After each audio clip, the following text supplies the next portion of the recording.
It's brought to you by Adult Learning Australia, the national peak body for adult and community education.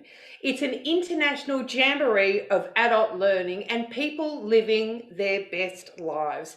It's a UNESCO initiative and it's supported by the Commonwealth Department of Education and Training. So I would like to introduce our first speaker. It is with a great deal of pleasure that I introduce the Honourable Stuart Robert, Minister for Employment, Workforce, Skills, Small and Family Business. Take it away, Minister.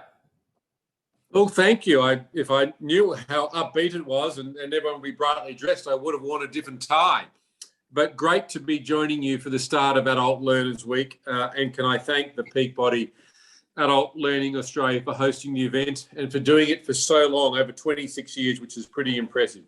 I mean, your history is longer than that, over 60 years, and what you've done in advocating for adult and community education is equally as impressive. And can I say how much I love the theme for this year in terms of changing your story? And that's what lifelong learning does.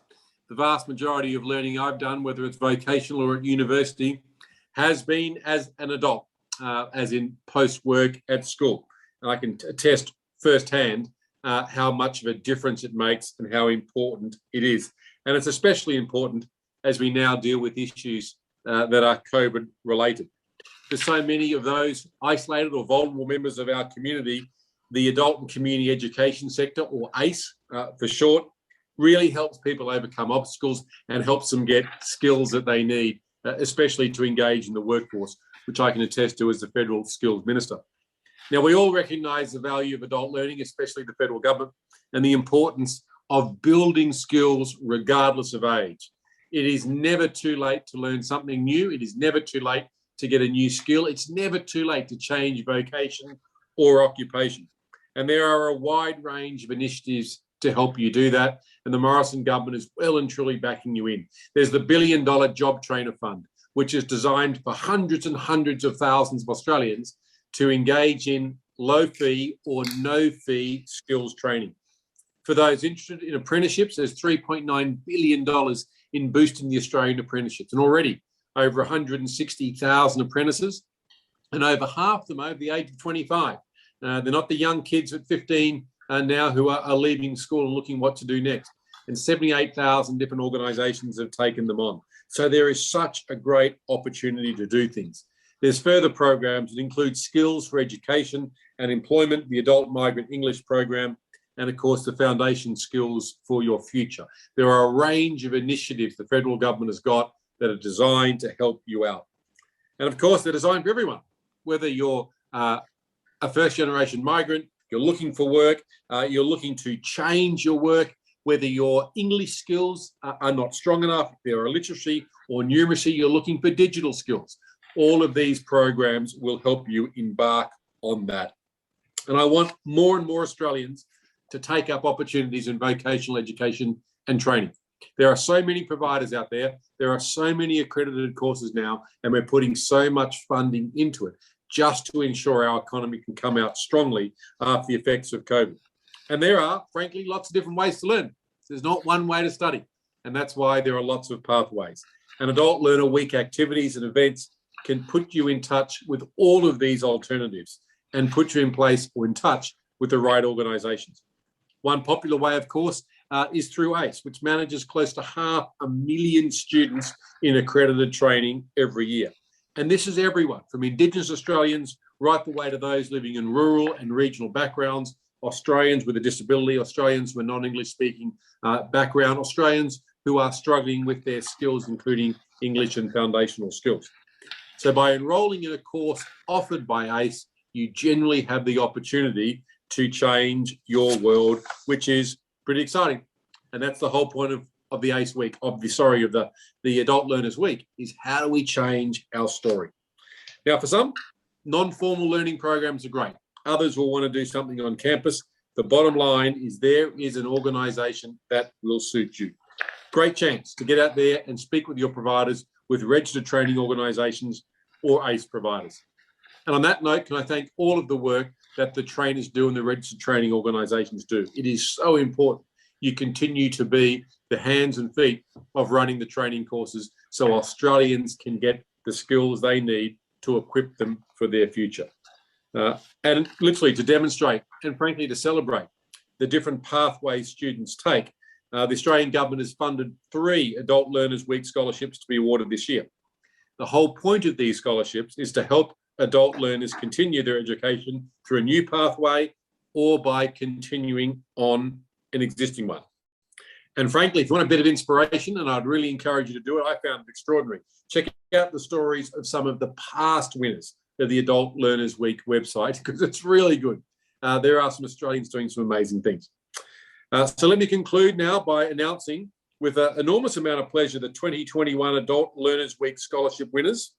I don't know if there's a drum roll back there, but they are James Hamilton Welsh, nominated by the Canberra Institute of Technology in the ACT, where I'm sitting right now. Alyssa Hands, nominated by Hackham West Community Centre in South Australia. And last, and in no way least, Tracy Hosking, nominated by Community College Northern Inland Incorporated in New South Wales. Congratulations to all of you. Wonderful stories. So glad the scholarship can help you grow in your learning and in your education. Can I wish everyone a cracker of an Adult Learners Week? It's a wonderful initiative, and it reminds us all that we are never too young or too old to continue to learn and get lots of skills. Whole bunch more activities. You can see it all on the website. So thrilled that everyone's engaging together. Bless you all richly.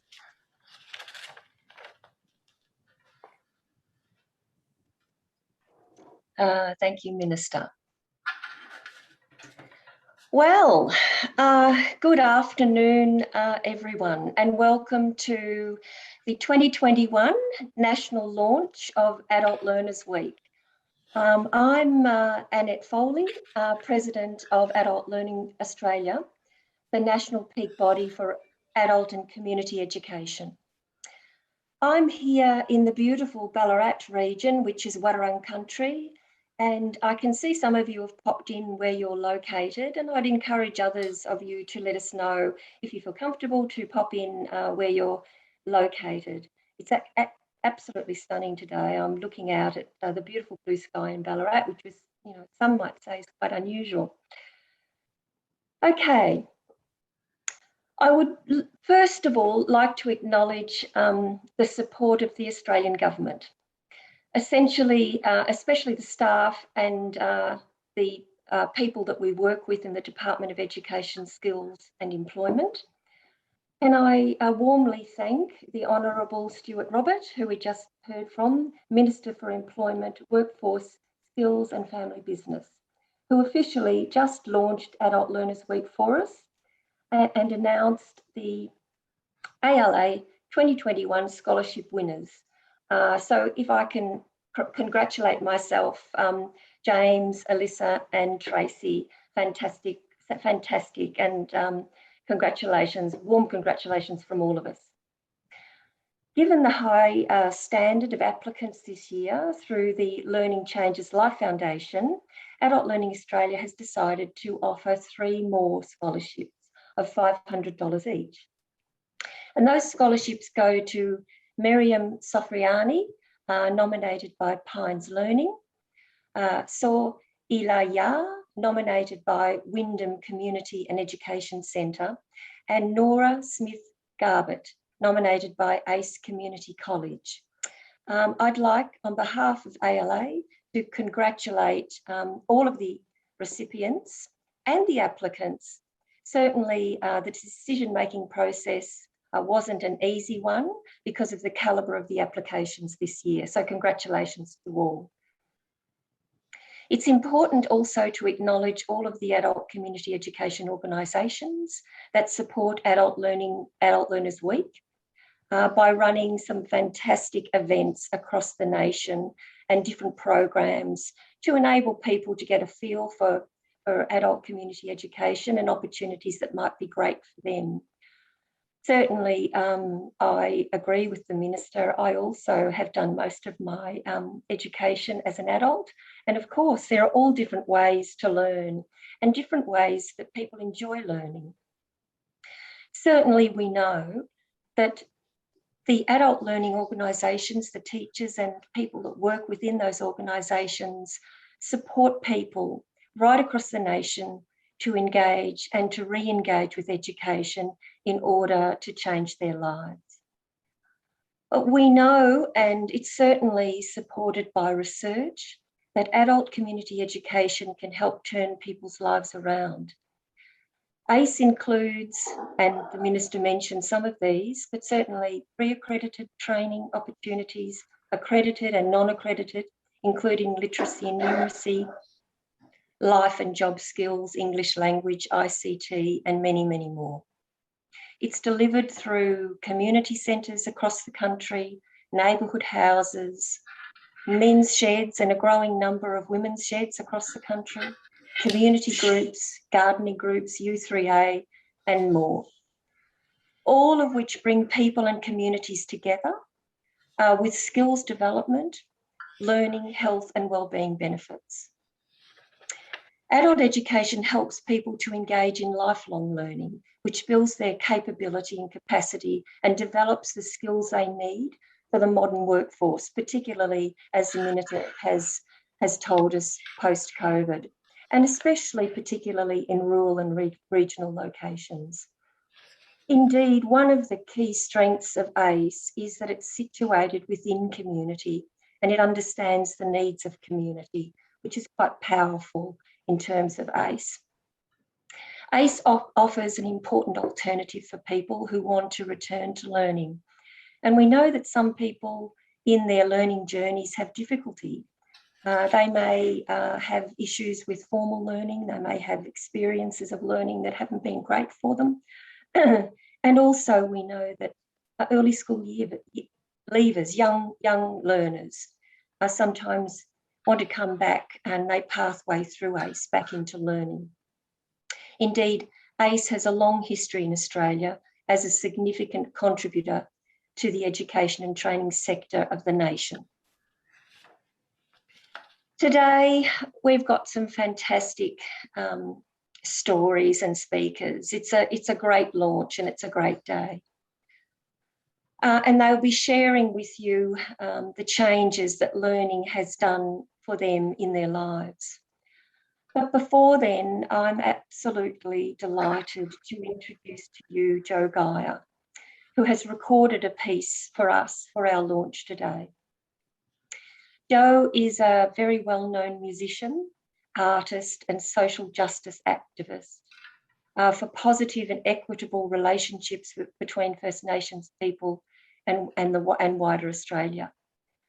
Jo has generously agreed to present to us his Anthem Combined.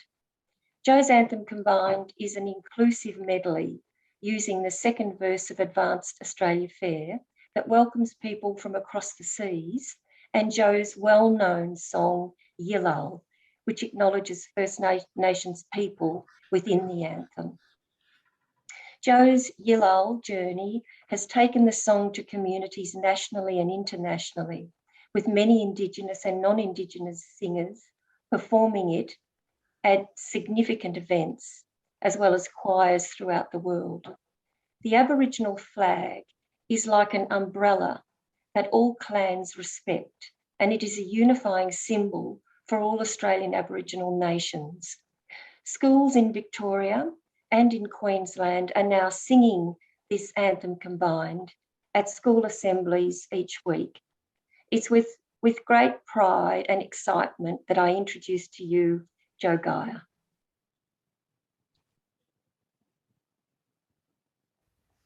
Hello, from Macleay Island in Queensland. My name is Jo Geyer.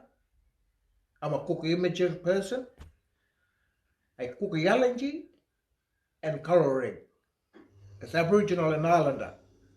I've been a musician for 40 years now, and I acknowledge all the brothers and sisters across the country, and I know that the theme of Adult Learners Week is Change Your Story. In the spirit of that theme, I would like to present my Anthem Combined. It's an inclusive anthem that I hope will be good for all Australians. And I would like to wish everyone a happy Adult Learners Week. Have a listen to Anthem Combined.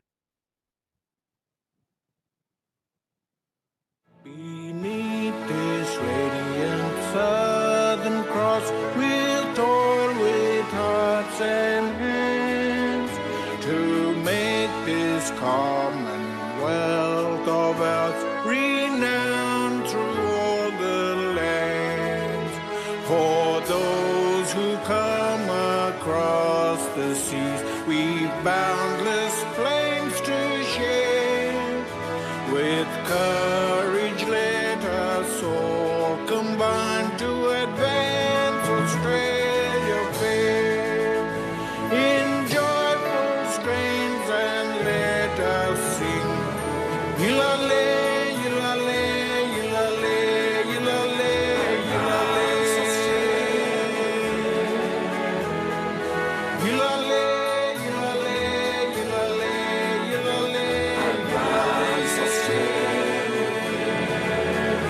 I sing for the black and the people of this land. I'm singing for the red and the blood that's been shed. Now I'm singing for the gold and a new year young and old. Yilale, yilale, yilale, yilale, yilale.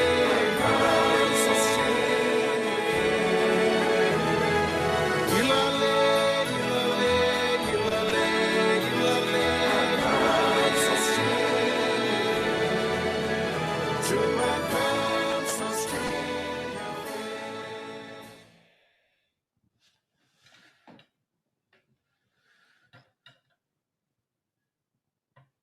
Fantastic. Round of applause. Can you clap?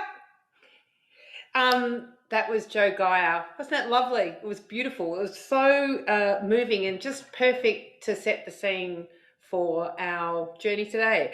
You also saw Associate Professor Annette Foley. She's worked as an adult educator for over 30 years in TAFE, higher education, adult community education, and the private training sector. She's a mother, a grandmother, a gardener, and a horse lover. This week, Adult Learning Week, is chock-a-block. It is an absolute celebration, and it is a jamboree.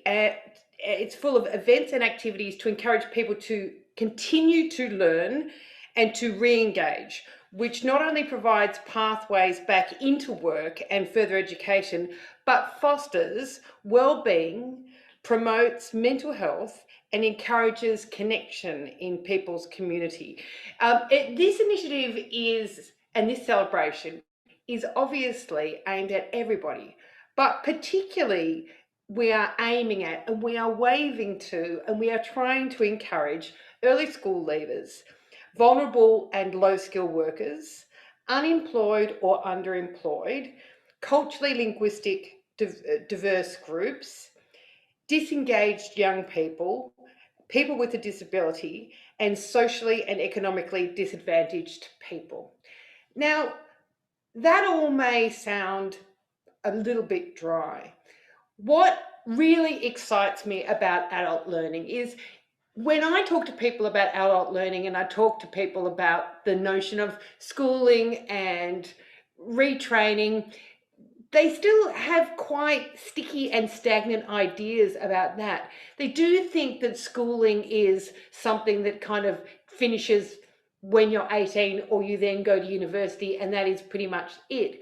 But if you talk to anyone and you scratch the surface, almost everybody has a great story about how adult learning, that little TAFE course, that, going down to the community house and learning how to do something, getting involved in a local initiative or something online, how it transformed them their image of themselves and their image of their capacity and capability to interact with the wider community, but most importantly, with themselves. I've got 3 sons. My youngest, Charlie, is 18 and he's had severe mental health issues and he's doing quite well now, but he's 18. So it's like, oh, how old's Charlie now? Oh, he's 18. So he's doing year 12. Well, not really. He's doing a little bit of year 12, a little bit of year 11, and a little bit of getting better. I think, in a strange way, COVID is going to be a really great leveler for adult learning. So hear me out. There is still this idea of this conveyor belt of what ages you do certain things. And if you haven't done it by that point, if you can't read and write by the time that you're 10, if you haven't done year 12 by the time you're 18 or 19, if you haven't completed university by the time you're in your 20s, then that's it. Because COVID has come in and basically thrown the tablecloth up of our ideas of time and space and expectation and how we do things, I am quietly hoping, but also keep in mind I'm an insane optimist. I'm quietly hoping that it will encourage more people to come back at different times to do different things. And hopefully they have been really encouraged and given confidence by seeing the way that they themselves and the people around them have had to adapt to this unprecedented time. Everybody's saying these days, I want to live in precedented times. So let me tell you a little bit about myself. So I'm a writer and a speaker, and a lot of what I do now is run writing masterclasses and retreats for people. I also work at places like Asylum Seekers Resource Centre, teaching writing and expression, Peter Mac Cancer Centre here in Melbourne. I teach not face-to-face at the moment, staff, volunteers, carers, and people who are living with cancer. So this is what I do now. So my birthday is today. I turn 53 and this is my life now. But this is not how it began. I grew up very poor, very disadvantaged in very unpredictable and depriving circumstances here in Melbourne. And I didn't realise it then, but I am dyslexic. And so I had to navigate my schooling with undiagnosed, or as I like to say, unidentified dyslexia.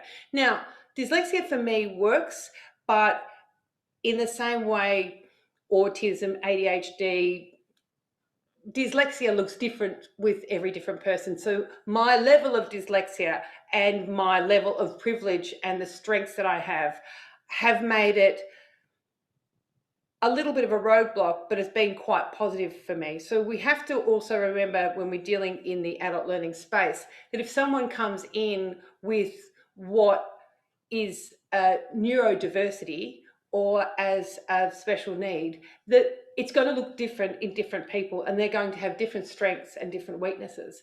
So I navigated my schooling with unidentified dyslexia, and I would always say I want to be a writer, and people would say, well, you're never going to be a writer because you can't spell, to which I'd respond, well, I don't want to be a speller, I want to be a writer. And they'd say, well, you're never going to be a writer because you don't read enough, which I would add to that, well, I don't want to be a reader, I want to be a writer.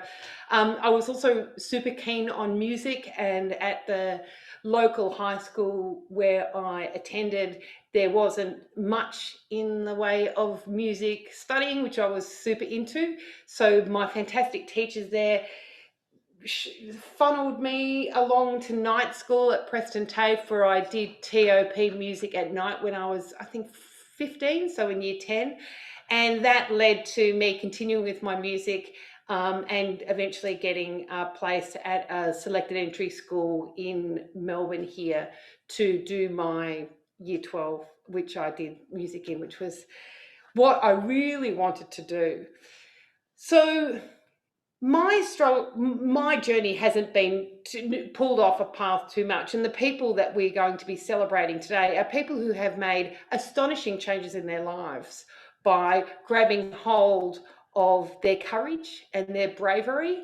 And there's a great Shakespearean quote, place your courage in the sticking place, and that's what they've done. And they've been courageous, they've taken a step forward, and they've decided to have a crack, have a go. And with that, they have found enormous meaning, enormous confidence, and enormous connection.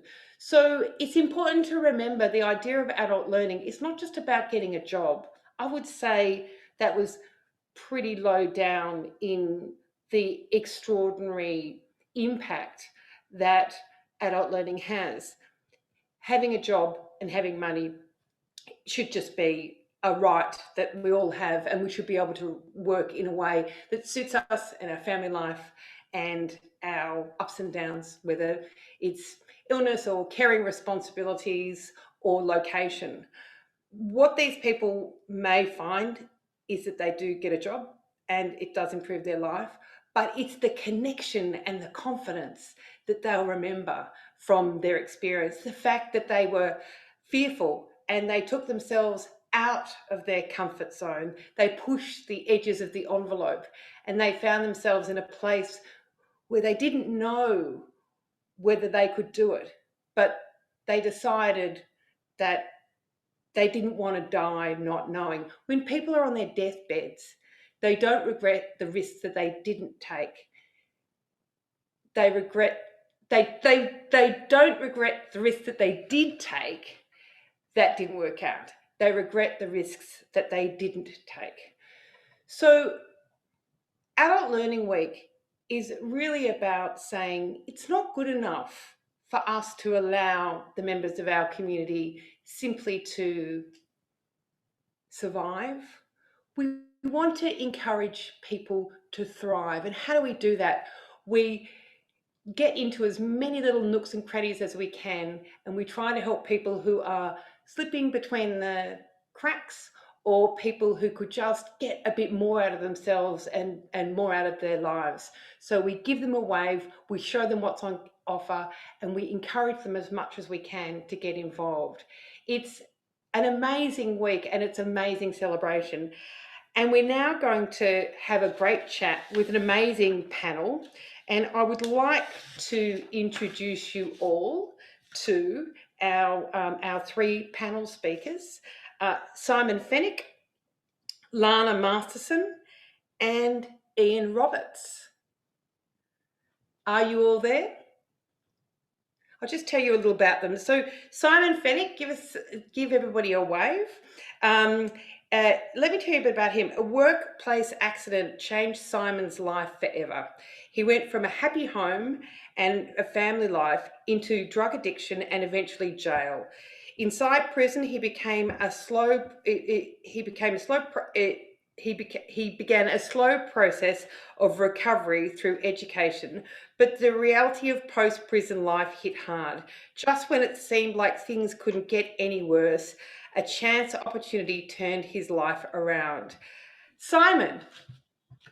Good afternoon. It's great to see you. I loved watching your video on YouTube. What a handsome devil you are. So there was a chance opportunity that turned your life around. Now, I could tell the people about it, but I'd love to hear it from your mouth and from your heart. What happened? Things went down, they went down the drain, they got a little bit worse, they got a little bit worse, they got a little bit complicated. Share as much as you like. Sure. So I'll basically start at the start, but in 2008, I considered myself a very successful man. I owned a beautiful double-story home. I drove a Mercedes-Benz, I rode a Harley-Davidson, had a great paying job. I was fit as a fiddle. I was a two-time Australian kickboxing champion, South Pacific kickboxing champion. And one day, whilst I was at work, I was hit in the back, struck in the back with a forklift, and my two lower discs were damaged. So I went from being fit as a fiddle to being in a wheelchair. The doctors put me on all these different medications, sleeping tablets, muscle relaxants, antidepressants, painkillers, and nothing worked. I looked for all different types of therapy, physiotherapy, chiropractic, pain management, spinal therapy. Again, I was in pain 24 hours a day. An acquaintance one day introduced me to the drug ice, methamphetamine. And for me, that was an instant relief. I had no idea of the depths of that drug, but from the very first time I used ice, I was addicted. I went from using $50 worth a day to 100 to 200 to 300. In the end, I think I was using between $1,000 and $1,300 worth of ice a day. To support that habit, in that drug world, you either deal drugs or you steal. I never made a very good thief, so I decided to deal drugs. I got mixed in with a lot of unsavory characters. I was shot and I was stabbed 3 times in the back of the neck and nearly died. Whilst using ice, my father died, my brother died, my mother died, and my daughter died, all in that order. So I just used more and more and more ice to mask my pain. I was raided by, after my daughter died, I'd had 6 suicide attempts, 6 serious suicide attempts, where every time I wanted to die, or I tried to commit suicide, I really wanted to die. I had police raid after police raid to my home and my workplace. I was renting a little factory at the time, and soon enough I end up in jail. Did I deserve to be in jail? Probably. At that period of time, I was not in a great state of mind. I needed help, and there wasn't a great deal of help out there. Once I got to jail, that was probably rock bottom, the pivotal point for me. You know, if you look around yourself in prison, there's a lot of people who are in jail who should never be let out again, and there's a lot of people that have made mistakes. So I really was very careful who I chose to hang around in prison, but I wanted to use that as my turning point. I wanted to use jail as my rehabilitation, and also to pick up the skills to deal with life that I had lost. So I did as many programs and courses in prison as I possibly could. I did a 12-month sentence, and once my time came to be released, that was another story. I thought I would be able to pick my life up straight away where it left off before my downward spiral, but that wasn't the case. I was released to a filthy, drug-infested boarding house with a blood-soaked mattress, syringes on my carpet, and my room stunk of urine. I wasn't able to stay one day in that boarding house. My brother, who's my only living relative, had organised another boarding house for me. It was drug-free, and that was the start. So I had a roof over my head, but then I needed to survive. You know, I was released on Centrelink. Centrelink was paying $520 a fortnight. I wasn't released a free man. I still had to do a corrections order, which had 380 hours worth of community work. I had to do a drug and alcohol program. I had to do a men's behaviour program. I had to do a mental health program, as well as see my caseworker once a week. And I had to live. So, you know, the boarding house was $200 a week. So I was left with $60 a week to survive.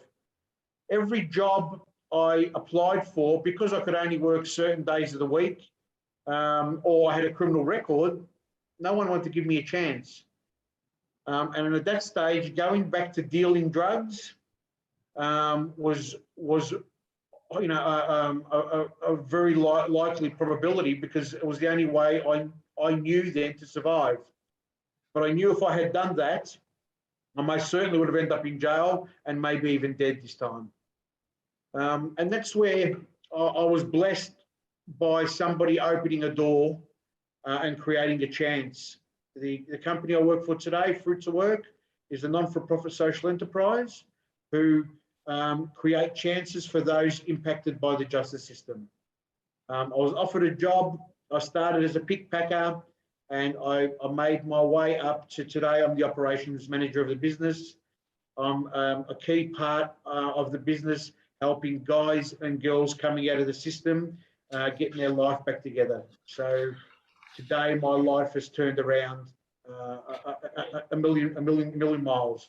You know, You're such a perfect person to talk today about this Adult Learners Week and, you know, change the story. There's a couple of other people that you'll be sharing this panel with who've got similar but different stories. So the notion of the pivot point where things change can look really different depending on the person and their life. So I'd like to introduce now Lana Masterson. She runs the social enterprise Down the Track, which is a life-changing program targeting marginalised young people in the small town of Lake Cargelligo. I'll get you. Cargelligo. Thank you. Down the Track is changing the lives of disadvantaged youth through mentorships, practical education, training, employment, and wellbeing support. And she is one of the most passionate and devoted people that you will ever meet. Hi, Lana. How you going? It's so good to be here. Tell us we've got quite a bit of time, so in fairly decent detail about where you were and how you got to this place now and what it is that you're trying to achieve, how you're trying to help these marginalised young people get to the best possible place with the least amount of damage. I'm so fascinated in what drew you in and what keeps you in, because it can't be easy. I'm sure it's rewarding, but it sounds quite exhausting. Oh, it's look, I'm the luckiest person in the world. I get to work with the most amazing young people every day. So I'm absolutely blessed in that way. I believe my mentality is one of grit and guts. And 5 years ago, I noticed that there was a real issue in our community, and there was nothing really being done to solve it or to address it. So when I first moved. You grew up there? No.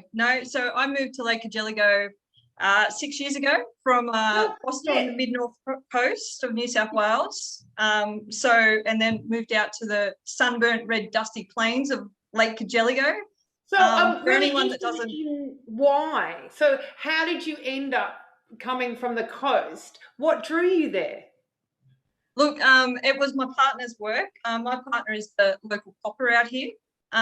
So we decided to take ourselves on an adventure of a lifetime, and I ended up going down a rabbit hole that I never thought that I would be where I am today. So that was 6 years ago. We moved out, and I just started noticing a revolving door of young people getting locked up every week. There was between 5 and 7. We're an extremely small community. There's about 1,300 people in a 100-kilometre radius. So we're really tiny. The numbers didn't make sense and they did not sit right with me. So just to give you a bit of an indication of where we are, we're 150 kilometres from our nearest Woolworths. Phone service is a privilege out this way. And it gets really, really hot in summer, like the road melts away. We have limited outreach services. We have one of the highest rates of domestic violence per capita in New South Wales. And when we first moved out, youth crime and youth incarceration was absolutely through the roof for the size of our town. I kept watching this revolving door, and I felt within myself something has to change. And there was an opportunity come up to trial a pilot program, which was brought about just through community outrage, really, at all this high crime. Growing up, I was one of these kids, and I just felt, even though I didn't have any experience, I just wanted to get involved because I knew that I got my life back on track, so I had something to offer. I knew I had that understanding to give. So it was all a matter of, let's just roll up our sleeves and have a crack. And from that, we've we've grown into this amazing youth organisation that offers opportunity and a whole new way of thinking about where you can be. And it's You said, now, Lana, I can see the emotion in your face when you're talking about this. You said, I was one of those kids. Can you explain that and help me understand and everybody here understand what happened to change your trajectory? I think being offered support is a big thing. Without support, What did that support look like for you? Was it housing? Was it money? Was it education? Was it mental health support? Yeah, I think growing up, I grew up quite rough. I was brought up by my grandparents, so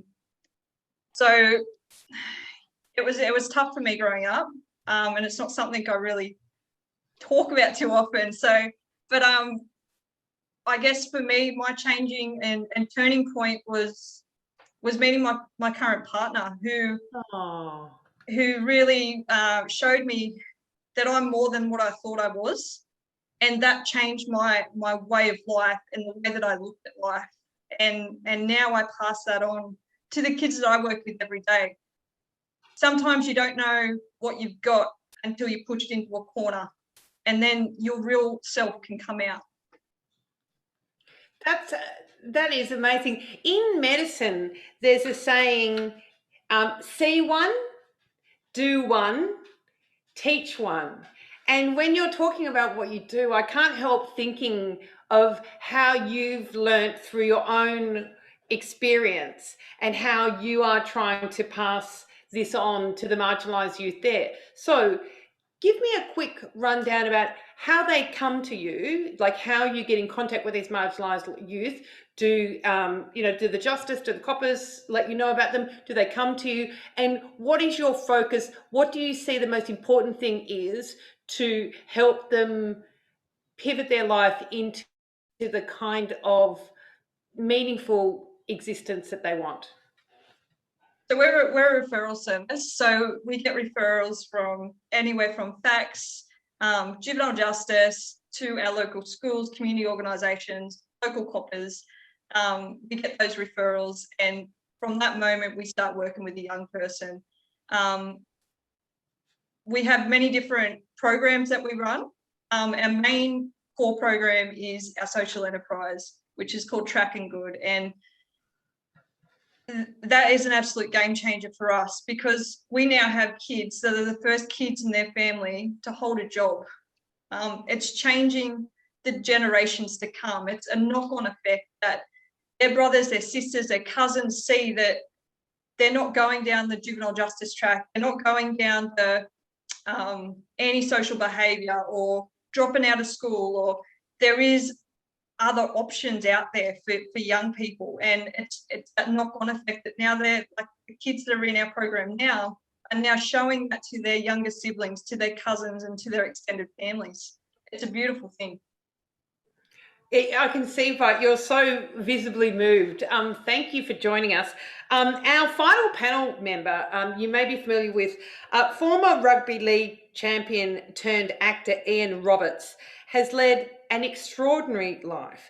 He was the first and only openly gay man to have played in the league, but Ian had a bigger secret.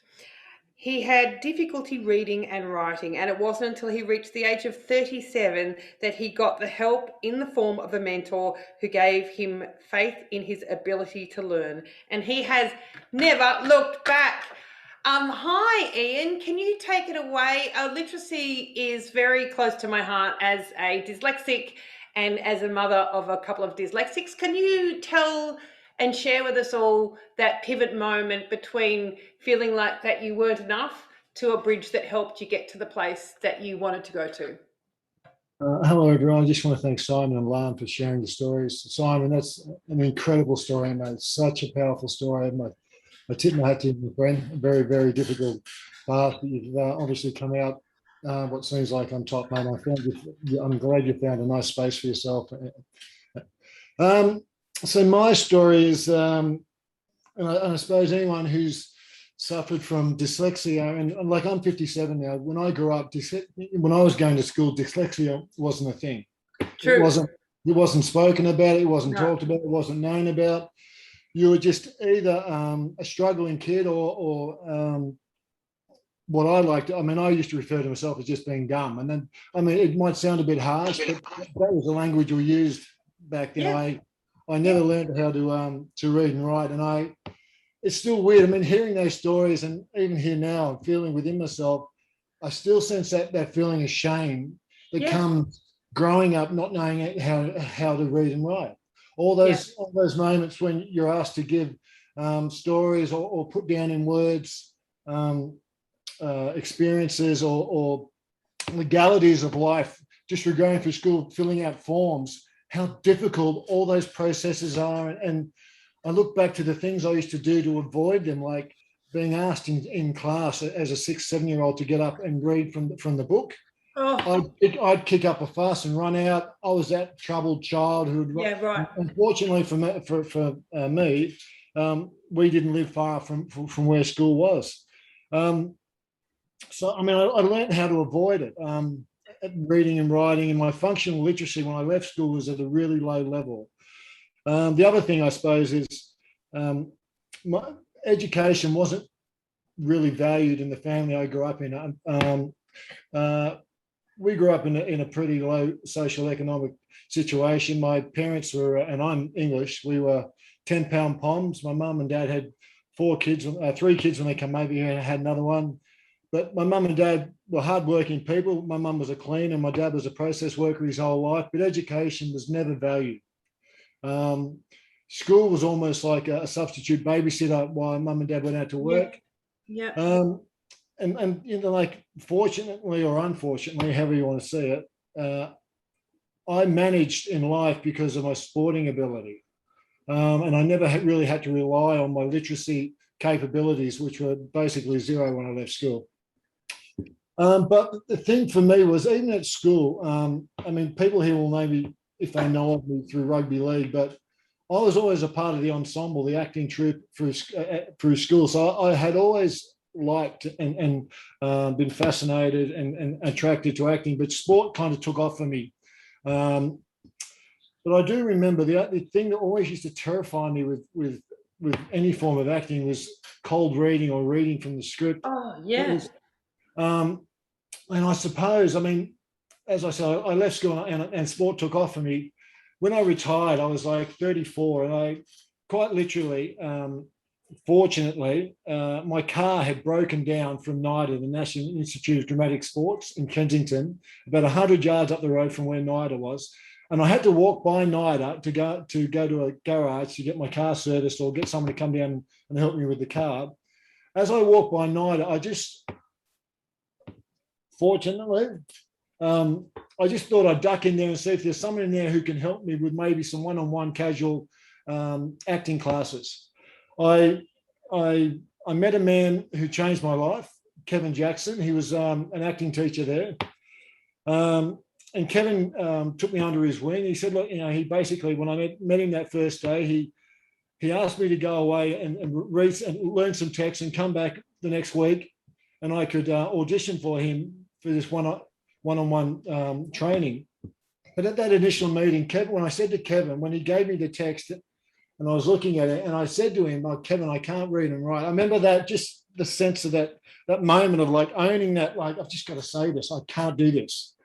But his reaction was so perfect. He was so totally non-fussed. He just said, that's okay. We'll go in there. We'll tape it for you. Learn it through memory, come back, and we can work on it from then. I came back the week later, and Kevin took me under his wing, and I then was coached by Kevin for about 6 months. And he's the one that suggested I do the audition to go through the 3-year course there. But it was just it was that moment of him having faith in me and showing, like, I don't know what that is, but it can just be, I mean, that moment when someone trusted me and that I wasn't seen as anything other than someone who didn't know how to read and write. It wasn't an issue for Kevin. And the faith that he gave me that day kind of just changed my life. I mean, I'm finding this, even now talking about that, I still like, and talking about not being able to read and write properly. I mean, I went on and I obviously did the 3-year course at NIDA, and through phonetics and that type of learning, I learned to read and write at a very basic level, which has gotten me this far. Which I still do online learning, and I still do adult learning. Fortunately, my partner Lana is is a school teacher who teaches from K to 6, and so you can imagine the support he's given me also is wonderful. That's been really advantageous to me personally. Obviously, most people wouldn't have that benefit, but there are so many opportunities out there for people who are feeling that same sense of. Now, I don't like to use the word shame, but that's what it was for me. But that sense of being uncomfortable when placed in a situation where you possibly are going to have to read, or you're going to have to acknowledge, or you're going to have to put words to the down on paper. It is, and it still is. It still is those moments. I still have that feeling, that sinking feeling in the stomach. That every time I have to do it, I'm much better now, but I still get that. I mean, my journey's not over. I mean. But I'm so fortunate that for that one moment with Kevin Jackson, it wasn't a problem. That's kind of my story. I didn't really know what to say today, but I would just suggest anyone out there who's feeling uncomfortable, but there are definitely steps you can take, and there are resources out there, and trust in that. The word shame keeps popping up, and I can see you grappling and not being able to find a better word. And I think that it's fine to own what it felt like.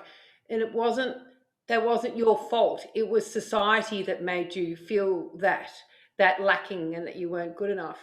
I want to ask 2 questions, but the first one I want to ask is practically. So there'll be people out there. It sounds like functionally illiterate, I think would probably. Absolutely. Yep.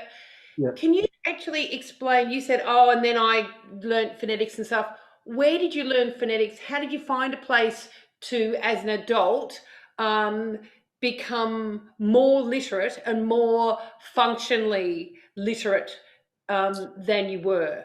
Yeah, I did the 3-year acting degree at NIDA, and within that, part of their courses is you learn phonetics. When I first learned phonetics, it opened up a whole new universe for me, because every sound has a symbol, and the actual alphabet didn't look like a mixture of just dashes and circles and dots. Phonetics, where every sound has its own symbol and own meaning, that kind of changed my life. I mean, I'm still not a great reader and great writer, but I can definitely now. It was 3 years of study. I mean, and I've still study about, and I still do phonetics online, and I still do like other educational courses online as well. But I'm still in the process. I mean, but I will say this. I mean, going to NIDA and allowing myself to sit there and actually concentrate on learning to read and write, and giving that the space and the respect that it required in itself, changed my life. It's like, it's making that commitment to actually do the time, to do the work. It isn't going to come easy, but the results, they may be slow, and they were slow for me as well. But I'm much better. I'm much more complete. I don't know if that's a word, as a person now than I was before I walked into NIDA that day. Wow, it's I'm hoping that these stories are landing out there in the same way it's landing in my heart. I hate the words like inspirational are so kind of worn, but it's exactly how it feels when you talk to people who are part of having their lives transformed and transforming other people's lives. Mr. Fenwick, can you please tell everybody about your experience as a mentor and being mentored? So I've been very fortunate in the fact that my boss has been a fantastic mentor for me. He's an older Scottish guy, and if you heard me call him that, he'll probably kill me. But he really took me under his wing and gave me a chance and showed me a different way, because somebody did that for him when he was younger, when he got himself into trouble. he became a very successful man. So for someone to give me that opportunity or that chance just made me want to give back in other ways. Today, I go behind the prison walls and mentor men and women that are coming out of the system. You know, I try and prepare them for what they're going to face when they're released from prison. And then once they're out of prison, I keep in contact. If I can't give them work, I follow every step of the way of how they're getting through life, keep them in touch with services. Sometimes all people need is a support. And what would you say to employers about giving someone with a criminal past a crack, a go, a chance? What would you say to them? How would you encourage them to take that? Is it a risk? People are all different. They constantly change. You can have people turn up to interviews who look like the perfect person for the job, and they turn out to be an absolute nightmare. So how do you encourage an employer to take that great leap of faith and extend that hand of humanity? Well, for starters, you know, everybody makes mistakes. Hopefully people can treat their mistakes as lessons.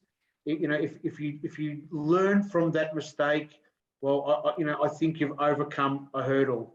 As for employers, what I recommend to all employers is, you know, when you interview somebody, ask them if they've got a criminal record, ask them what they've done, do a crim check.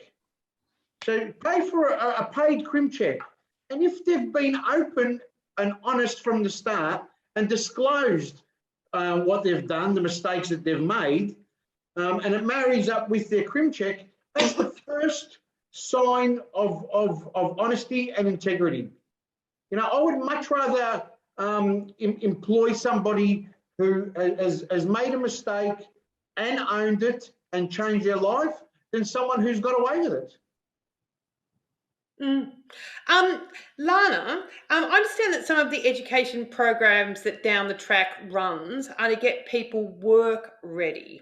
Can you give us some examples of the sorts of things that the older youth you work with need to learn or are interested in, you know, to get them from being marginalised and not living their best life? What is it that they want, and how do you help them get it? So I think it's a balance between community need and young person need. So it's finding that sweet spot in between. Out here in Lake Angelico, our main industry is agriculture. So one half of our social enterprise is wholly and solely focused on agriculture. We run around 30 accredited training courses a year with our young people that they want to get involved in and they feel that they can engage in. Those courses can be anything from learning how to use a chainsaw, fencing, shearing, mustering, landmarking, anything that gives them a chance to secure a spot in our community in employment. We also work really, really hard on the relationships between, you know, contractors, landholders, farmers, so that they have confidence in the young person's ability to be able to fulfill the work, and also that they're going to stick with it. So we've done a lot of work in the background there. We don't just throw a young person into employment. There's a long pathway before they're ready to go into that. And at the moment, it's our style of doing it is going really well. We hold a tuning school once a year.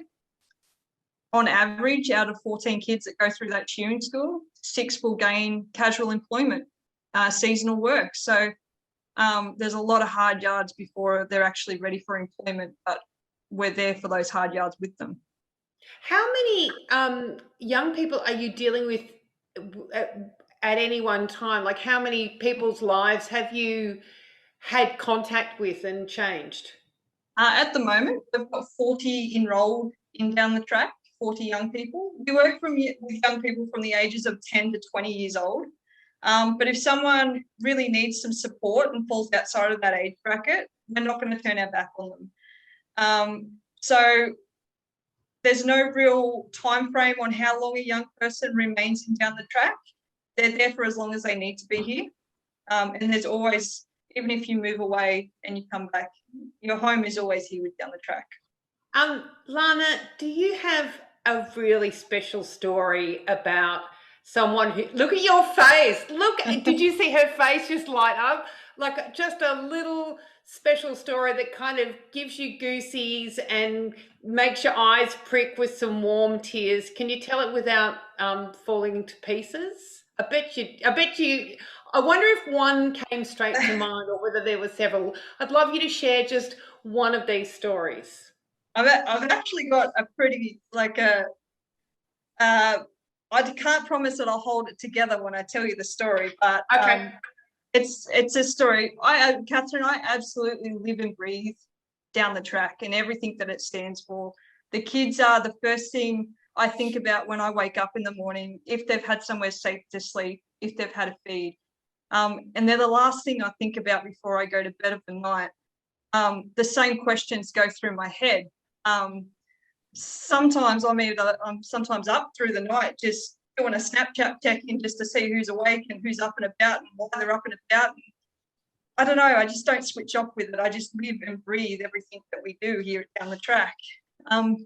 There was this kid though, when he first came into contact with me, he was 16, and I remember one afternoon he strolled into my office and he had a court attendance notice, he had some tickets, and I remember he had a truckload of attitude, and he strolled in and he was looking down the barrel of getting locked up. He was couch surfing between 3 towns. He was driving unlicensed. He was dabbling in some drugs, and he dropped out of school. I knew that our time to shine was right now. We had to do something drastic and quickly to keep this kid out of lockup. So the very next day, me and him, we headed out for 2 full-on weeks of landmarking and mustering. Now, I don't know if anyone's done much landmarking or mustering, but you learn a lot about yourself when you're mustering sheep. And the first thing you learn is patience, what levels of patience you have. The second thing you learn is what levels of tolerance you have. And the third and most important thing you learn is that your actions influence the direction and the behaviour of the mob. Now, the same rules apply in real life, not just in the paddock. And when you bring that forward and say that to the kids, and then when they're doing it, it's like a light bulb moment. It's a special thing. So we headed out for 2 weeks, and this kid was like the first couple of days of trying to get the sheep in. They were all spraying around and running, and we'd spend hours just trying to get the sheep into the pen, and just stand back and just let the young person take control of the situation, because there will be a point where they do change their approach to get a different outcome. It took 3 days, but we got there. This young person completely changed his way of thinking from that moment on. It was one of those moments where you just knew that he was going to take a different path in life. We stayed out there for the duration of the 2 weeks, and we were driving home. And before this 2 weeks, this kid was legging it from the local coppers like every second day. Like he was going down a really dark path. And we were driving back in, and he was listening to a Johnny Cash song on the radio, and he turned it down and he just looked at me and he goes, "That was awesome, huh?" And I just remember the look on his face. It was just priceless. And I'll never forget that moment. As sore and dirty and smelly as I was sitting next to him, I'll never change that moment for anything. And we got back into town, and he goes, I feel good about things. So from that moment on, over the next couple of years, he just fully immersed himself in everything that was Down the Track. He re-engaged in school. He got his license. He stayed out of trouble. This is the kicker. He then went on to complete a police leadership program. I mean, this kid is now a role model for our younger kids, and he's currently working as a jackaroo in Far North Queensland. That's a cool story for me. That's a real proud moment. It's a special thing to watch someone turn their life around and know that you had some influence on that process. That gives me a fresh injection of determination and motivation to get up every day and not just get the job done, but to knock it out of the park. Like, you want to go beyond just getting the job done. Wow, goosebumps. I'm just seeing, I don't know whether you can see the chat, people saying I'm getting goosebumps, I'm getting goosebumps. Ian, have you been, I'm sure you've done mentoring in your capacity now as someone, who, an actor, a person who has been an amazing role model for the GLBTIQ community, and as a sports person. Share with us a little about your experience of being mentored, which you discussed in depth before, but mentoring or being an example of, the before and after shot, being the after shot. Yeah, I wish I had a better answer, but I still don't know what that after shot is. I'm not saying that in a negative sense. We touched on that word shame before, and like shame is can be, from personal experience, can be a really powerful motivator. Yes. I grew up as a gay person, and I was never uncomfortable being gay, even from a very early age. I always knew other people had a problem with it, and that in my family, I came from a very homophobic, misogynist, racist family, but a very loving family. But I still, I knew that it wasn't the right thing to be gay. But I never ever judged myself because of being gay. I've only ever had a real issue, and even talking to you now, I mean, I do public speaking and write, and my partner and I write speeches all the time. I don't have a problem talking to the LGBTIQ community about issues, about ways of improving, your self-worth, your self-help. But the sense of self that I've gained by applying myself to my literacy issues and problems are indescribable. About feeling a sense of worth within myself, more so than anything I've done by telling the truth about my sexuality and my private life otherwise. This is by far and away the hardest issue I've ever had to deal with. This is by far and away the hardest thing I have to speak about, because I'm like I said, I do a lot of public speaking. This is the most uncomfortable thing I've ever had to speak about.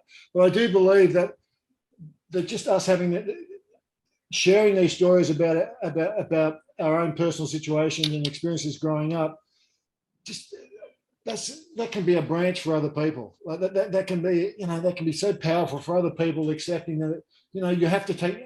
I want other people to take the initiative, be the change. And I mean, Simon and Lana's stories about being the change yourself, but being the change by being able to tell these stories as well. Make this normal. This is normal. I don't want to use the word abnormal, or I used to consider myself dumb. That's the only expression, because I always used to think I was dumb growing up. And that's where the shame came from. But I wasn't dumb. It's what I know now, and the lack of education back then about dyslexia and all that. I mean, us telling these stories and getting this message out there, just having these casual conversations, and that's all they are. They're casual conversations about, if only I'd done this, and if only my family had known that when I was a younger person, and known about dyslexia, and known about steps and higher education and different forms of education and learning, about the differences that could have made. Those services are better, are more actually serviced now. As I said, my partner's a teacher, and the teaching mechanisms and the whole craft is very different to what it was like for me growing up, as I should imagine Simon growing up. It's just by. This shouldn't be seen as a shameful subject, and I think that's our biggest issue. It still comes with this incredible sense of like, somehow I feel less, or not as functional, maybe not as worth, yeah, whatever that is, whatever that feeling is, that sensation is. They say your biggest problem's your biggest asset. It sounds like it was more difficult being in the closet as a dyslexic, as a fairly severe dyslexic than a gay man. Yeah, well, absolutely. That's what I mean. I mean, I have no issues. I've never had an issue about my sexuality. I've always known other people have at times had problems with it and see the potential difficulties that I may face in life because of it. But I never found any of those. The only thing that ever challenged me and sucked up my energy as a kid was with my literacy difficulties and my dyslexia. And, you know, it's even now thinking about those moments, it still leaves a sickly feeling in my stomach. Just thinking about those moments. Yeah. And I think it's really powerful, the notion of shame and the word shame. And, you know, your biggest problem's your biggest asset. And you keep going back to it, but saying it's kind of icky and it kind of, you feel it in a visceral sense. What can we do as a community to help those people who are in that place of shame and they don't feel enough, they feel lacking, and they feel they live in fear of being asked to fill out a form or read aloud? So it's one thing for us to tell those people, just have a go and reach out. What can we do around in our public space and in our private space to help those people cross from that place of shame to a place of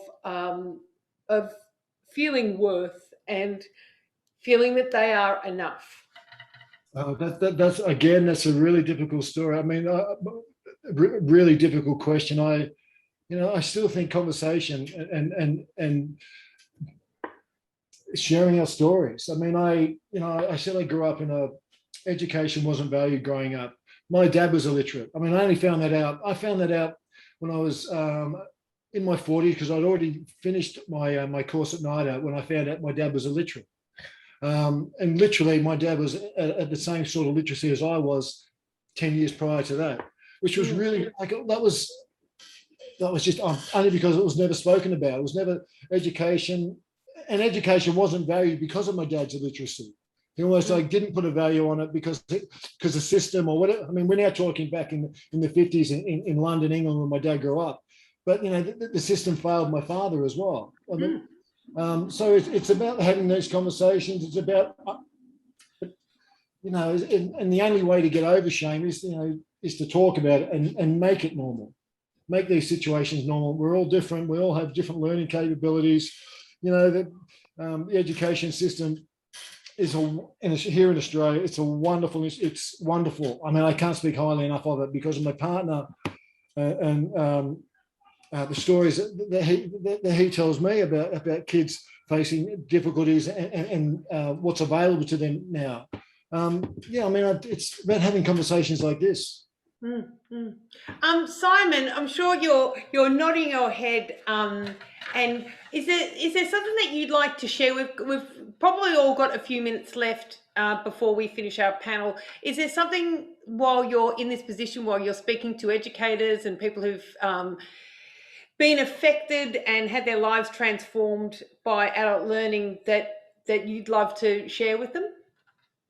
But basically, the fact that you were never too old to learn, and it doesn't matter in what form that you learn, but you can change your life by learning, by using tools you haven't ordinarily used, by trying new things. You know, Ian's key word there is shame.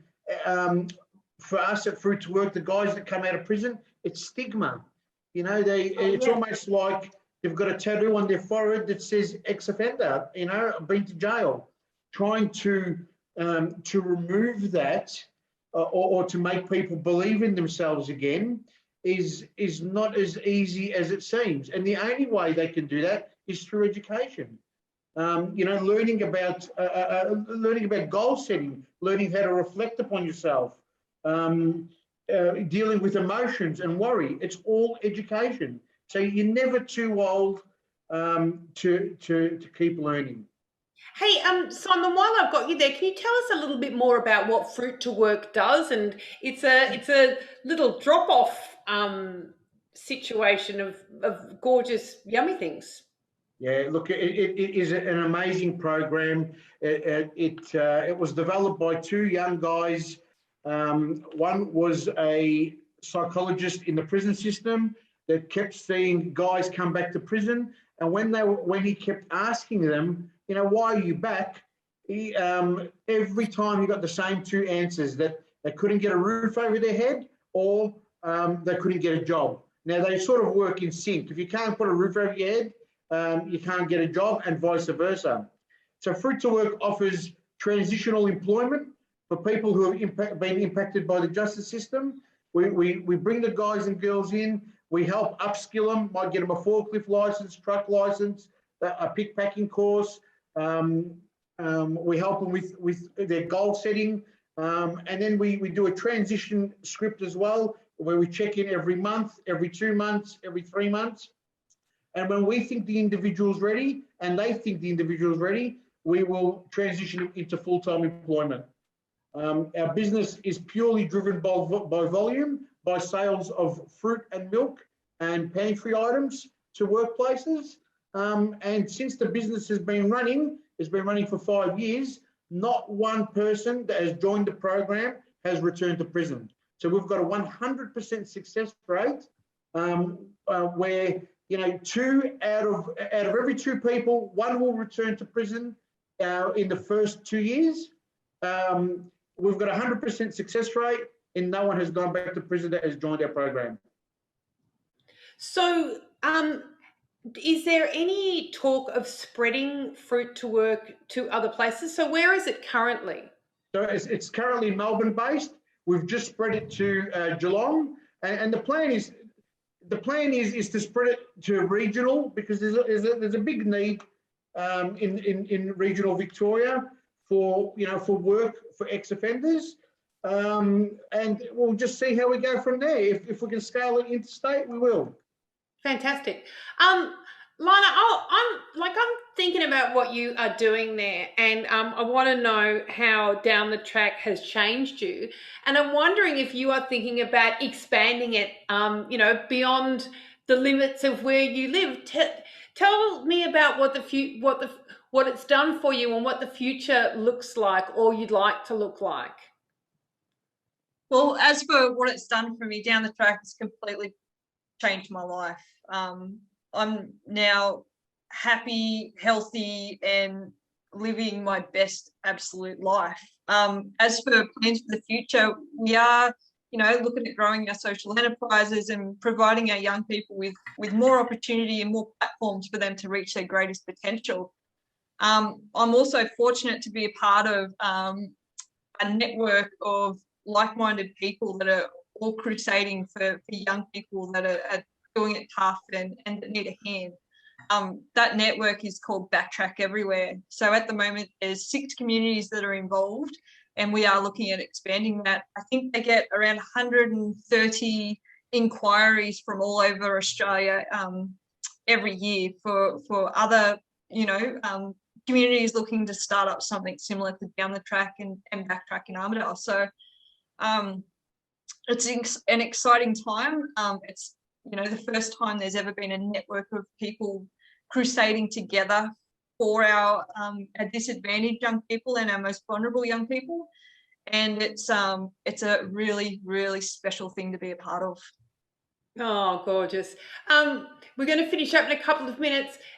Ian, you've been listening to all of this, and do you have any words out there of wisdom or encouragement or insight for the people who are joining us today? And keep in mind, they're educators, they're people who have transformed, and there are people who are probably transformation curious. I think Simon says it best. There are services that are available, but people have to take an initiative yourself, but we should all be encouraging people that may be in this situation, or may be reaching out, or may not even be reaching out, but if you can help, speak up. Yeah, do what you can where you are with what you have is probably a really good way forward. So I'd like to thank all three of you for sharing your stories. And I also want to make a point of saying and thanking you for bringing so much of yourselves here. You all spoke with such passion and with such presence to, about what we're talking about today, what excites us, what we'd like to do in the future. Don't underestimate the impact that the three of you have had on the people today and other people around you. And it's not necessarily by doing anything for those people, but it's being who you were and who you are and who you will be. And I'm sure that people use your name away from your hearing as an example of what can be done, and encourages them to make a bigger life for themselves and also to help others. So everybody in the chat, I'd like to speak on behalf of you all and thank Ian Roberts, Lana Masterson and Simon Fennick. Thank you all so much. Thank you very much. Thank you. Thank you. Okay, now it's time for us to speak about and speak to some stories of learning from our Adult Learning Week 2021 ambassadors. We have joining us now Sam Timney and hopefully Lauren Sterling.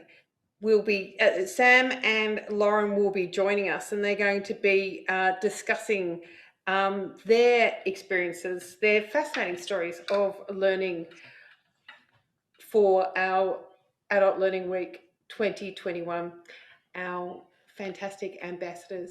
So take a moment, and here is Sam joining us, and there is Lauren joining us. I had to get the thing worked out there. Well, you did very well, and isn't it insane these days that everyone has to be a tech person? Like once upon a time, you could just rock up, and now you've got to be a tech person. And there are you, Lauren. Yes, I made it. So yeah, here's Lauren. This is this great quote from Lauren Sterling here. She says, "I love work. I love making money. I love to sweat. I love to feel I've earned my keep, earned my meals, and earned my sleep." Lauren Sterling Shearer. You all don't know this, but Lauren has gone to an extreme length to be here today and driven several hundred kilometres. Thanks for joining us. Sam, your life was changed by a literacy tutor. You were working 10 hours a day as a Boilermaker, which was tough and long. What was it that finally made you respond to the Read Right Now ad you saw on TV? It's just, I was a similar journey, like, not leaving school with pretty much no literacy skills. And I got involved in Boilermaking and everything. I think, as you get older, I think you just start questioning your future and start thinking, well, is this sustainable? Am I going to keep doing what I'm doing in 10, 15 years time? And then I just remember an advert popped up on it. It was like an 0800 number for reading help, for a hotline. And I think it just popped up. I think it was just kind of like, all the kind of roads met. And I was like, nah, I actually want to start doing something about this. If I kind of made that conscious decision as an adult to chase it, if I got in contact with them and I rung around a few people, and they eventually put me in contact with Read Right Now here in Perth. And they put me in contact with a tutor called Philippa, and then through that journey, about 2 years, kind of just started unraveling and opening doors, and filling in some of the gaps for me and stuff like that. Yeah.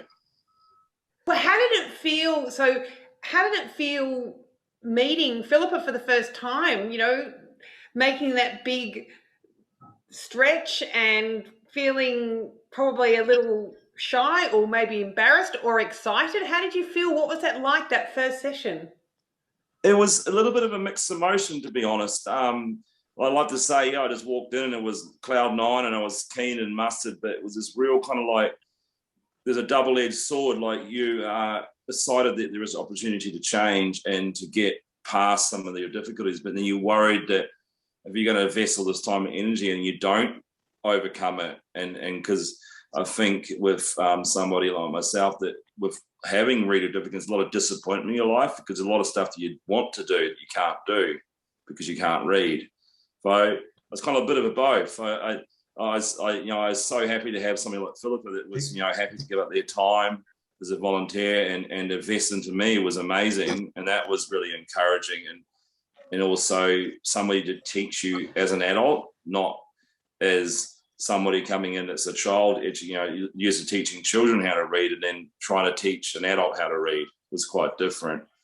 So that was kind of like that. So it's kind of a bit of both, a way to answer the question. Did you have a sense of grief for the person in your past? So when you started to learn how to, to level up your literacy, did you feel sad for that little boy?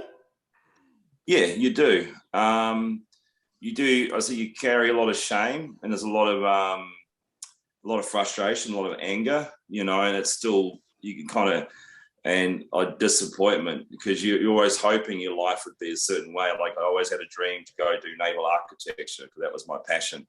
But you make choices there. You make choices based on what you're capable of, and it puts you down a certain way. So you do, I guess, carry a lot of that, that disappointment and wishing things were different. Mm-hmm. But I suppose there must have been an extraordinary combination of kind of grief, excitement, and suddenly a vision of the future that you had not been able to see before, with the knowledge that you could develop more skills. Yeah. There was one point, like, to be quite clear, like my reading journey still was well and truly not even nearly finished. But I think it was just the decision and making those choices. And then they also opened some doors in the area of even getting technology to help me now. So I use a lot of stuff on the computer, on the office, and I use a program called Dragon Speak and a lot of stuff like that, which is, it's kind of filled in the gaps where I'm weak. And that was actually one of the big defining moments. I think Philippa, bless her, she went out and actually helped me find some of these things, and actually took me to meet people and introduced me to people that helped me open some of these doors. It was those doors that are opened that I guess started making me believe in myself, a little bit of self-belief that I could actually start doing something more than just, I was just working as a welder because it was the only thing I could think of that didn't need to read too much. Because welding's welding. So I'm dyslexic and I'm a professional writer, and I can guarantee there's no way known I would be a professional writer without technology. That was if I was born 20 years before, hopefully I would have been a happy Boilermaker. Now let's talk to Lauren, whose life involves very little technology apart from when we want to talk to her. So Lauren, your story is a rip snorter. Look at you. You look so beautiful there, and it looks gorgeous. I'm in lockdown Melbourne here, so it's beautiful to see you out and about. Share with our participants and our enthusiasts, our lovers and our dreamers and our generators, why are you here today? Why are you one of the Adult Learning Week ambassadors? I suppose I had a bit of a turnaround in my life from going from what I was in school, and then after I left school and the start of my working life, and then finally found my way into an industry where I really found myself. I seemed to grow up years ahead of myself, and everything just clicked, and my life settled, and I settled, and I'm really happy. So I think that's why I'm going to be part of this ambassador journey. So what's your job? Okay, so I'm a shearer. I'm a shearer, and I travel all around Australia shearing sheep. That's my job. And how did you get into shearing sheep? Like, how was that the pivot for you to have a life that lived up to your expectations?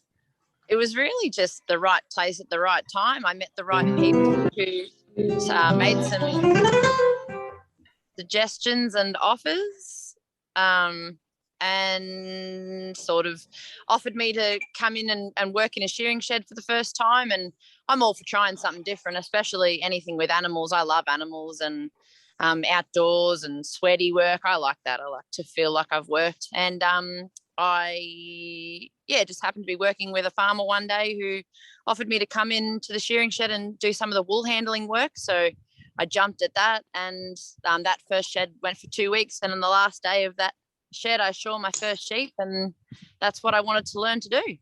How many sheep have you reckon you've shorn now?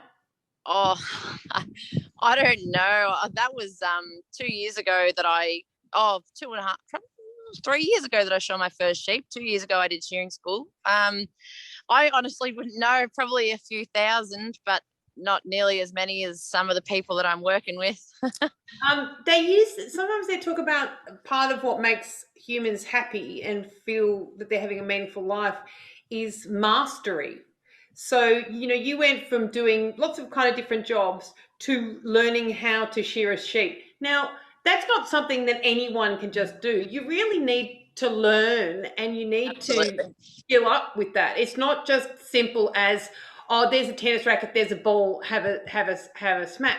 Do you feel a sense of mastery with your shearing work? Yeah, I do a little bit. Like, I definitely see I've got a long way to go, and that's the thing with a lot of the shearers. Well, every shearer that I've ever worked with or met, you're never too experienced to pick up a new trick with the handpiece or a new movement with the sheep or something. But yeah, it's definitely, if I look back at, I've still got the video of the first sheep I shore, and it's almost, it's a bit, it gives me a laugh, almost embarrassing at this point. But I look at myself now, and I'm more than chuffed and proud of how far I've come. So I wouldn't call it mastered, but yeah. Do you teach other people how to shear now? Like, have you jumped over into the teaching role, or? No, I offer some pointers, like little things that have helped me, because I look at learner shearers coming along the ranks, and I used to do that, let me show you something, and I'll show them something, and sometimes I take it, sometimes it goes in one ear and out the other, which is okay. I was the same at one point in my life. I'm not going to force that on anyone. If they want to hear it, they'll take it. But I don't do a lot of coaching at the moment. I'm still looking for a lot of coaching, I find. So yeah, always looking to be better, I suppose. Our third ambassador is Paco Lara. So flamenco guitarist Paco Lara is renowned in Europe, and he found himself in Australia, an unknown with no English. Learning the language through English classes has helped Paco start all over again. Paco, hi. Hello. How are you? Hello. Tell us a little about your journey. Oh, my journey is an adventure. An adventure, yeah. I came to Australia now 4 years ago. I came in September of 2017, and I couldn't speak one word in English because I decided to come to Australia because my wife is Australian and Spanish, and we have a daughter. In that moment, my daughter was 3 years old. Now she's 7. And we thought we have the opportunity to give to my daughter 2 ways, to be Spanish and to be Australian, and to grow in Australia, to grow up in Australia, an amazing country. And okay, they go, well, I decided to leave my comfort zone and to come to Australia. I am here. What was it like to come to a new country and start all over again? You've got a language that you can speak perfectly well. You've got a country that you lived in. You had a career. You were well known, and what did that feel like?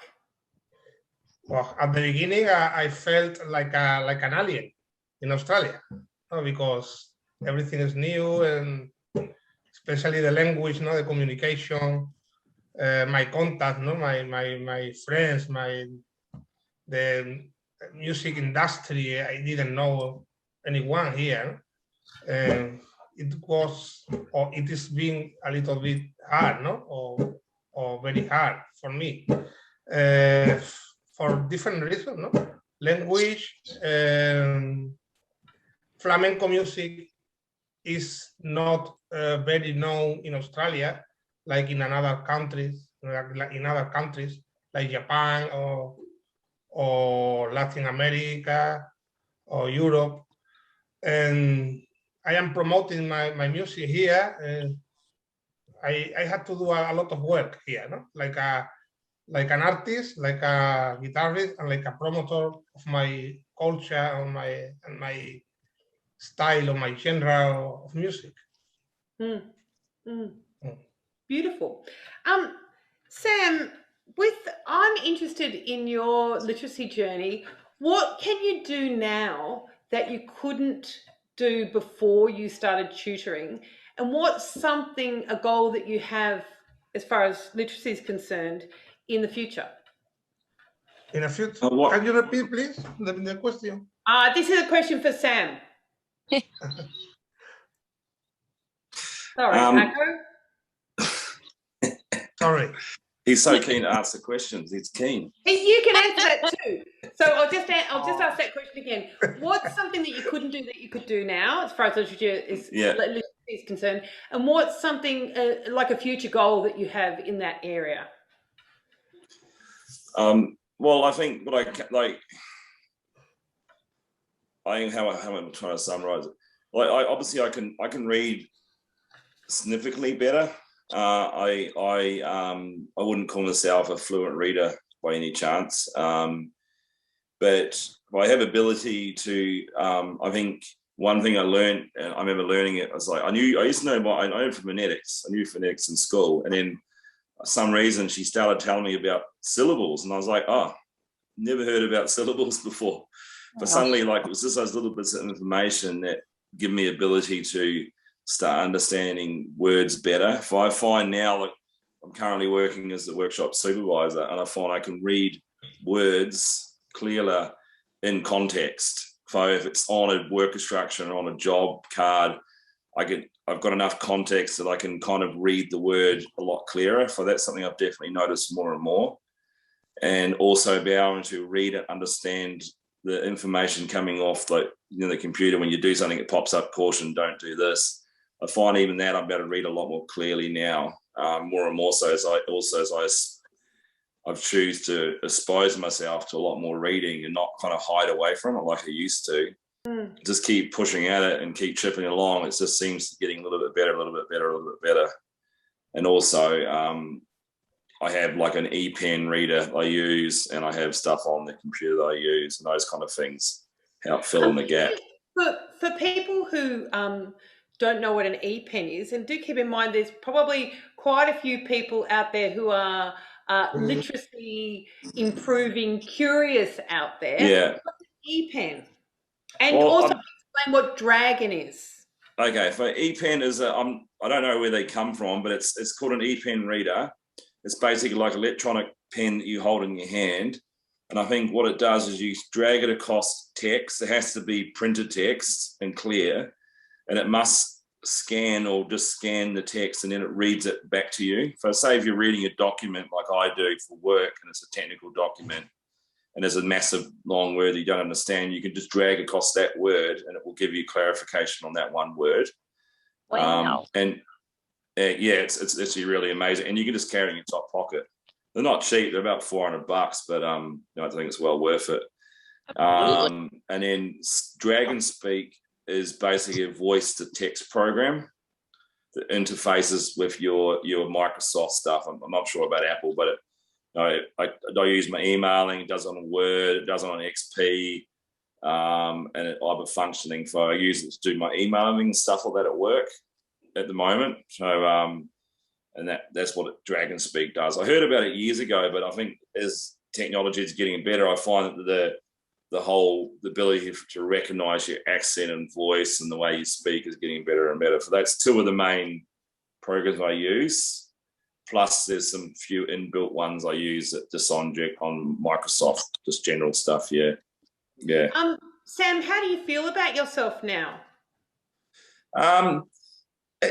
It's to be really honest, like I think you can still kind of, you carry that shame. Like I find if you're put in a situation where you don't have your little, I got very cunning. I'm very good at having little things around me that I use to fill in the gaps. If I find myself in a situation where I don't have that, I can very easily switch back to that kind of place of not being confident. But I think generally now I carry a bit more confidence than I would have, 4 years ago. 4 years ago I would never have said, nobody would have told me I'd be running a workshop with 30 people under my leadership now, or 30 to 35, depends on workload. There's no way I would have considered that even in the realm of possibility. Good on you, Sam. 4 years ago, but there's definitely a change. Yeah. Tell me, just before we go to Lauren, Sam, is your work environment supportive of your additional needs with literacy? 100%. I think that's one of the biggest things. I think through this journey, I've learned to, not saying not all the time, but trying to recognize it as something not to be ashamed of is so key. And I now I can speak to my boss and say, well, if you want me to do this job, when I took on the job as supervisor, I said, if you want me to do this, these are my limitations. These are the things I'm going to need area to help with. And to be open with that and frank with that has been one of the big things. Yeah, definitely. Has your candidness with your challenges with literacy helped other people reach out and be more honest and get more help and support and have more realistic expectations on them in the workplace and in other places? Nothing comes to mind. I'd like to hope so. I've done a couple of interviews before, and I'm always hoping, like, if I can share my story, I would have loved somebody to tell me their story when I was 18 or 16. Saying, oh, well, yeah, it's, I always say, like, when people say you're dyslexic, people think in this society they judge you as stupid. And if I was in a wheelchair, they would see I had a disability and I needed help. But dyslexia in many ways is the same issue, but we don't give people support in the society. Everybody, there's so much readings everywhere, to get a job, to do this, to catch a bus, to get on a plane, like everything you do is reading. And somebody that really struggles with dyslexia is massive. So it has definitely helped me to be more frank, to be more honest about it, to be more straight up. I'm not saying it's always easy. You don't always want to tell people that you struggle to read, but I think with a bit of wisdom and the right situation, it definitely makes me, I would not be doing this job now if I didn't just tell people and just be real with it and just say, well, this is where I'm at, I can do the job, but I need help. Yeah. Lauren, you left school at 16 and worked a number of very different jobs. Can you give us a little bit of potted history, work history on what led you to shearing? Do you want me to just rattle off the jobs that I had? Yeah, just so people can see the trajectory. It was quite a journey. It's a long list. So I left school at 16 and went straight to work on a register at Coles supermarket. Everyone knows Coles. And then after that, I went and worked for, I reckon, 4 different horse trainers over about 2.5 years. And then, so that's race horses. And then after the race horses, I was a spray painter. So we had a robot. It's the only robot in Australia. There's only 2 in the world of this robot that spray paints fire safe timber windows that run through this machine. And so I was in charge of running that. And after that, I worked for a dog trainer, a movie dog trainer. You've probably heard of some movies, Red Dog and Oddball. So I worked on those movies with the dogs and some commercials and TV shows like Neighbours. And then I went and worked droving. I took my horses up to Wagga in New South Wales and I was droving 800 head of cattle, pushing them around to different feed sites, and with a mob of, there was another girl and 2 blokes, so that was our team. And then I went mulesing. I don't know if many of you are familiar with mulesing or lamb marking, but that's another big topic that I was involved in for a couple of years. And then meeting the farmers when I was mulesing, which is obviously it's marking lambs, marking livestock. That's how I met the farmers who asked me to come back and work in their sheds. So can you paint the picture of your first day training to be a shearer? What was that like? Like, you love animals, clearly I you love love animals, and Yes. you're just turning up, and like, did you bring your own clippers, or did they provide the clippers, or did they tell you, did you get a list of what to wear and what to bring and safety gear? So it was a bit of a slow process. I didn't really just show up at the shearing school having never shorn a sheep. I had, because I was working in the shearing sheds already, I had done a little bit here and there, like the good, some of the friendly shearers would let me jump on every now and then, show me some things. I'd shear off some bellies or do the last side or something. So I had a little bit of feel for it already. I hadn't yet started buying any of my gear, but I already knew what to wear and what I would have to purchase later. But actually during shearing school, which went for 2 weeks, at the start of the second week was my birthday, and my mum surprised me the night before with my first handpiece, which is I think what you're referring to as the clippers. Yes. So I had my own handpiece then, and then I went out and bought what we call combs and cutters. They're obviously the attachments that go on the handpiece to get the cut, take the wool off. So, and that all costs an absolute fortune. So it's a slow process collecting all your gear. What a life. Hey, Paco, I'm going to, we're going to head back to you for a second. Yes. What we're really interested in is, how did you go about getting the language skills that you needed? So you spoke Spanish and you came here and you decided I'm going to give it a shot here, but you needed the language skills. Explain where you went. What did you do? Where did you look? And where did you find them? Okay, when I got the permanent visa, when I arrived in Australia, I wrote in my visa, I have 500 hours for free to study English. And I called that number. Well, my wife called because I couldn't speak one word.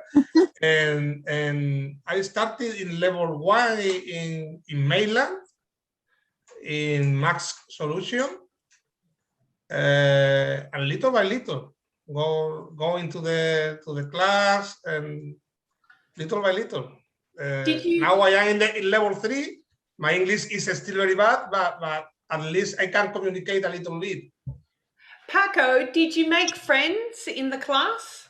Yes, a lot of friends and good friends. Yes, and I have amazing teachers. Do you like speaking English? Is there parts of speaking English that you prefer to Spanish, or do you just wish you could speak Spanish all the time? Because different languages have a different feel to them. Yeah, for me now, I am trying to be myself talking in English, because I talk in English like a robot. Yeah, no? yeah. And I can't express my personality, no? Yes. My jokes, my sense of humor, my culture, no? Sense of humor. The sense of humor would be really frustrating. It's like you would be in a bit of you were limited. It's like you're only seeing this much of me. There's so much more. Can you tell everybody a little bit what your life and career in Spain was like before you came to Australia? Yes. All my life, I have been a flamenco guitarist. Flamenco is a very special music from the south of Spain, and I started playing guitar at my 8 years. I became professional when I was 15, 16 years old. And all my life, no, recording, playing, performing with a lot of artists, the best artists in Spain.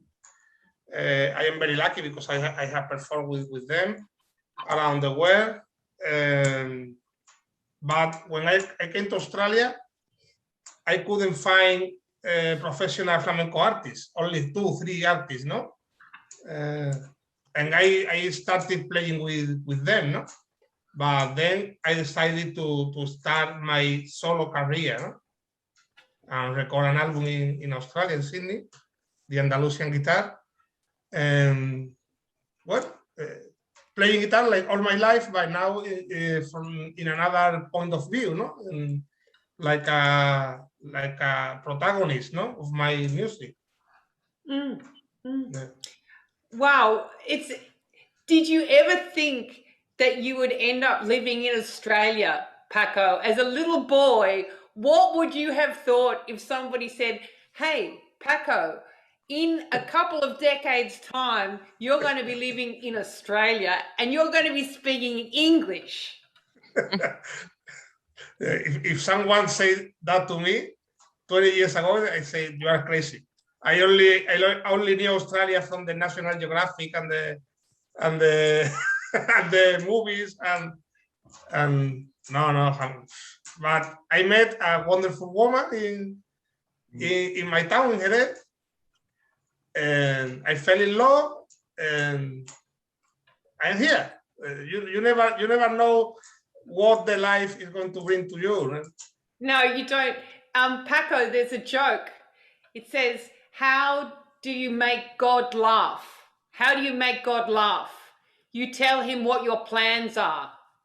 I'd like to I have another joke. Happy wife, happy life.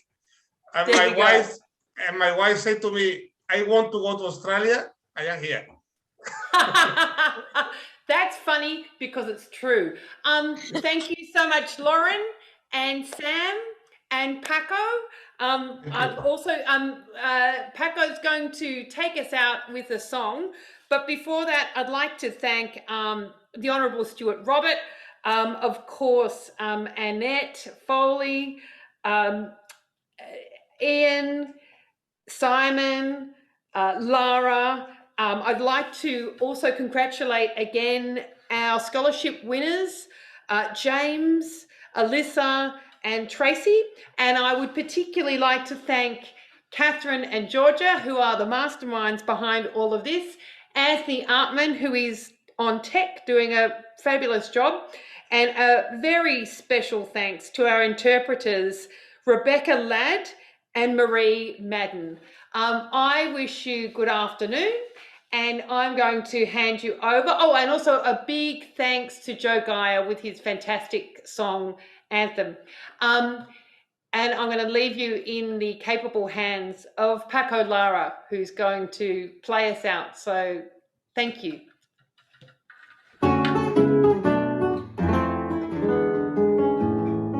Hello, my name is Paco Lara. Learning English through the AMEP program has been a fantastic experience. Learning really can change your life.